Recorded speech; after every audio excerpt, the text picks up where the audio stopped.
Salutare, cu voi este Gabriela și bine v-am găsit la un nou vlog. Astăzi facem două vloguri, da. Și vă uitați de like, subscribe, clopoțel și share. Asta e primul vlog de pe ziua de azi, pentru că o să încerc să postez două vloguri pe zi. Asta e primul vlog, adică ce fac eu într-o zi de sâmbătă. Wow! Într-o zi de sâmbătă, Da, acum mi-am schimbat intro-ul, outro-ul, mi-am descărcat două aplicații de editat, așa că spuneți videoclipuri editate. Și da, vreau, acum o să-mi aleg hainele de ieșit în parc, pentru că o să ieșim în parc și o să fac și de acolo un daily vlog. Apropo, vă plac papucii mei cumpărați noi? Se arată. Și vreau să vă mai arăt ceva foarte fain pe care mi-a cumpărat mama mea. Și hainele care mi le-a cumpărat, sunt din pepete cumpărate. Aici sunt niște sandaluțe frumușele. Wow! Așa arată sandaluțele. Vă plac? Mie îmi plac foarte tare. Și sunt mărimea 40.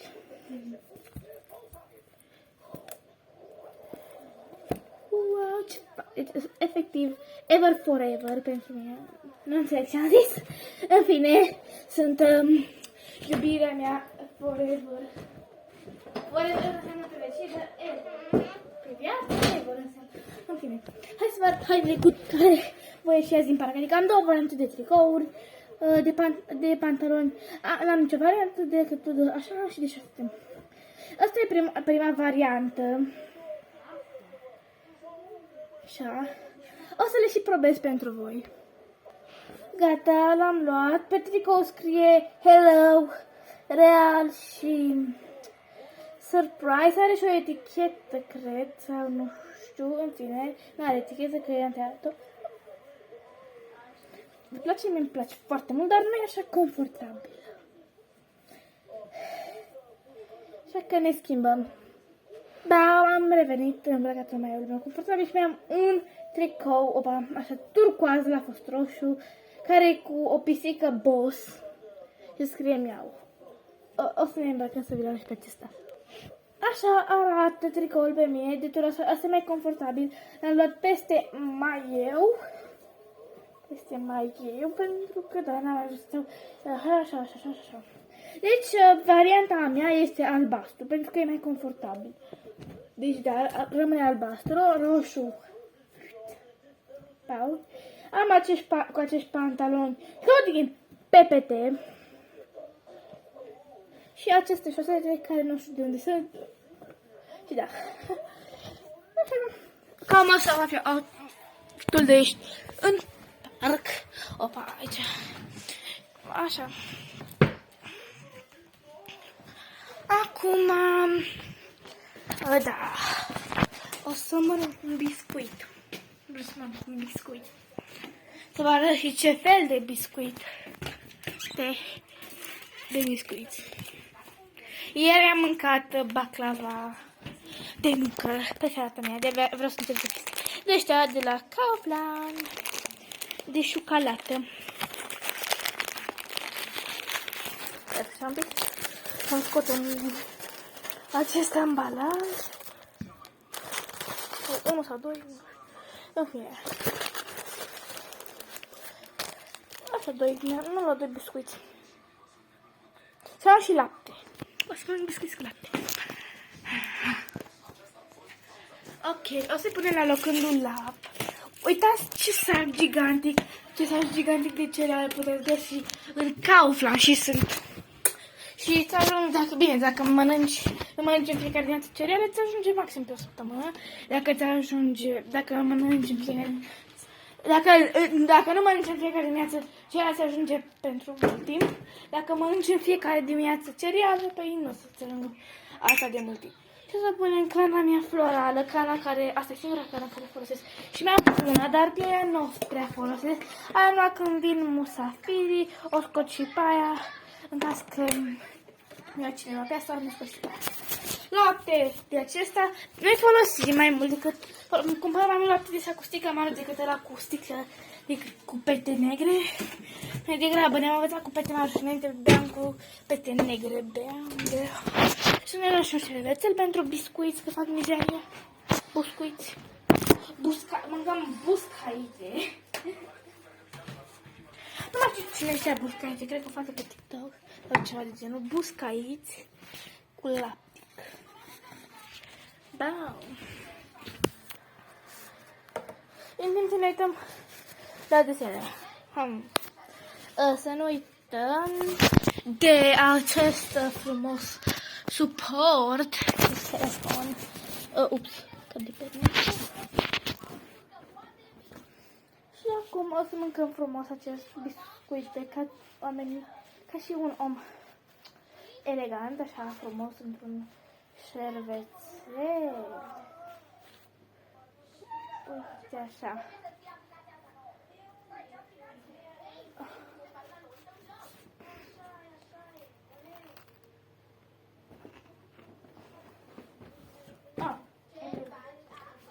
Telecomandă. Să spuneți în fața voastră, deși voi nu aveți. E chiar aici, pam.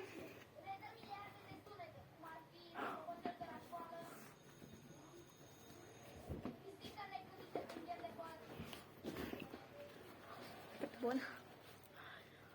De acum v-am spus.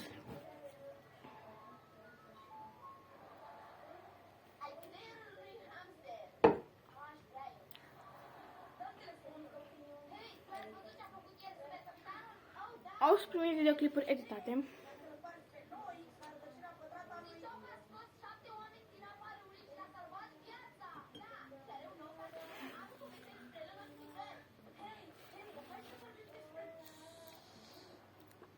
Am muiat în lapte. Mai bună am.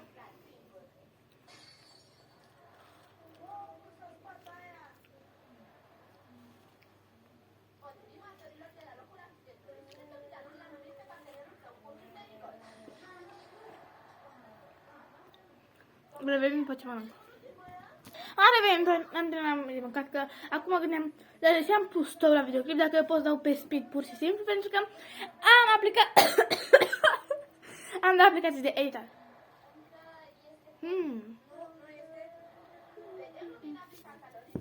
Am două aplicații. Se numesc Power Director și Action Director. Power Director e pentru editarea videoclipului, să pui titluri, tot ce vrei tu. Poți edita thumbnail, toate. Aha. Și Action Director, acolo ai și tutoriale cum să înveți să folosești Power Director, cum să înveți să pui speed-ul, așa. Pentru începători, eu o să le folosesc pe amândouă la acele videoclipuri mai ales.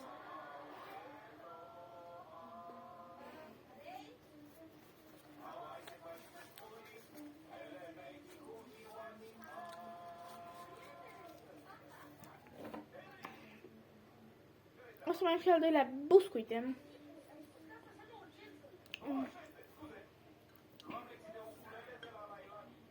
Așa. Sper că ați văzut, da? Curge lapte.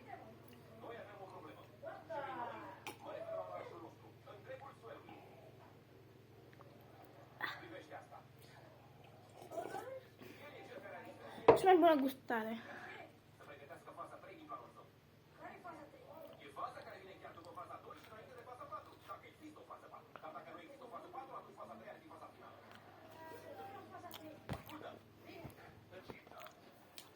Am terminat biscuitul.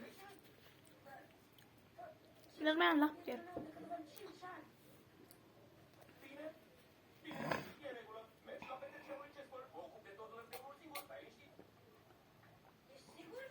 Mă duc să spăl cana. Am venit, am spălat cana și am dat și la fratele meu lapte.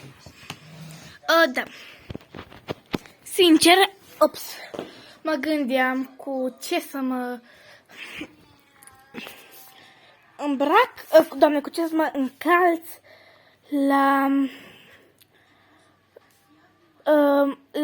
în parc. Cu ce să mă încalț, pentru că am o grămadă de Adidas.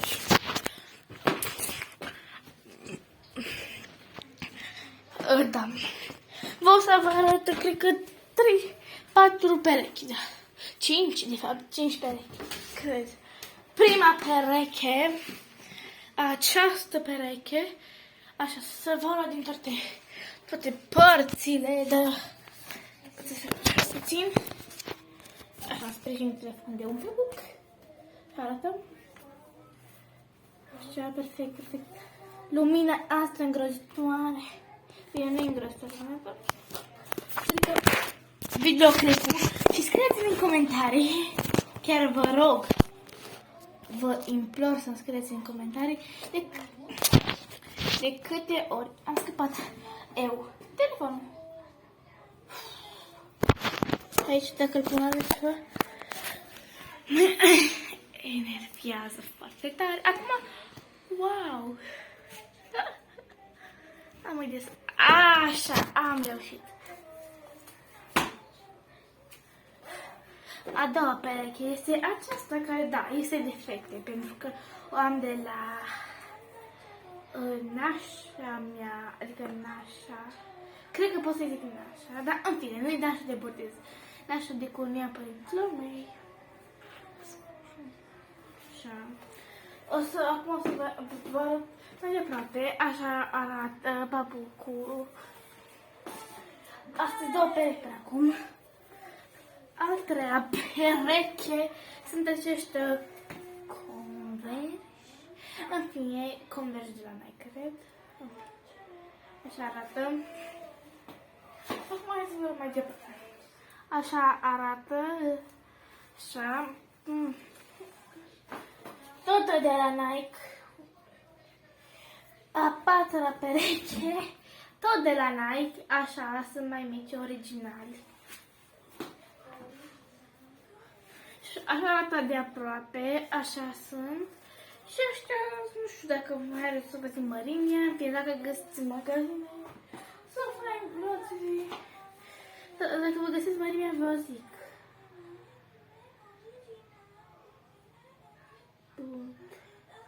Nu. Așa că nu, mi-arată mărimea. Pe talpă văd că nu-i mari. Mi-a spus că trebuie să vă zic și la fiecare ce mărime sunt. Ăștia cred că sunt 38, ăștia negri. Ăștia 38. Ăștia trebuie să scrie pe talpa la ceva. Ăsta, nu știu ce nu scrie. Să că trebuie să scrie un papuc, ceva pe talpă. Ăștia cred că sunt 37. Știu sigur că sunt 37. Ăștia sunt. Da, cântă Fatima. Ăștia sunt. Mărimea 38.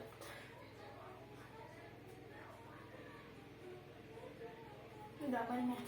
Ăștia sunt 38, cred. Ăștia sunt. Să-ți așa că poate cred că mi-am dat seama.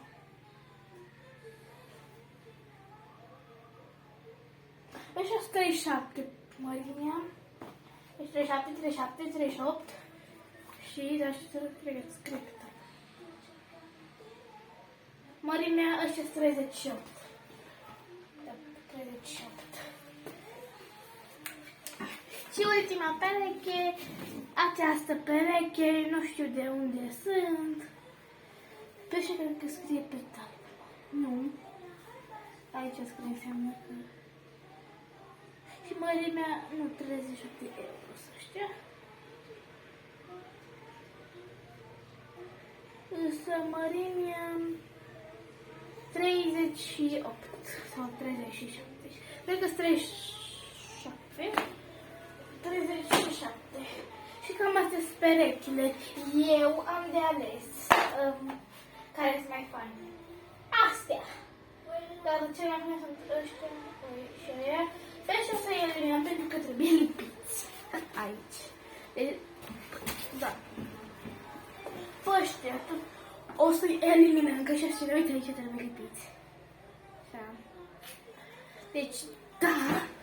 Și mi-am ales dintre astea trei. Astea trei. Voi care ați pereche alege? Pereche numărul 1, pereche numărul 2 sau pereche numărul 3? 2. Eu, sincer, o să aleg perechea numărul 3, pentru că ăștia se încalță super ușor. Și o să pot să împort și eu în sfârșit o pereche de știțe care vreau să fac timpul. Adidas. Deci da, am ales pe Adidas și... Da. Cam așa s-a realizat și ales perechea numărul 3. Voi care pereche ați alegeți să scrieți comentarii și mai pereche votată va fi purtată mâine. Acum, da, nu știu ce să mai fac. Cred că cam ăsta e vlogul, pentru că da. Acum o să vină și outro. Cam atât a fost cu acest vlog. Cam atât a fost cu acest vlog. Cu voi a fost Gabriela și ne vedem data viitoare la un nou vlog. Pa, pa!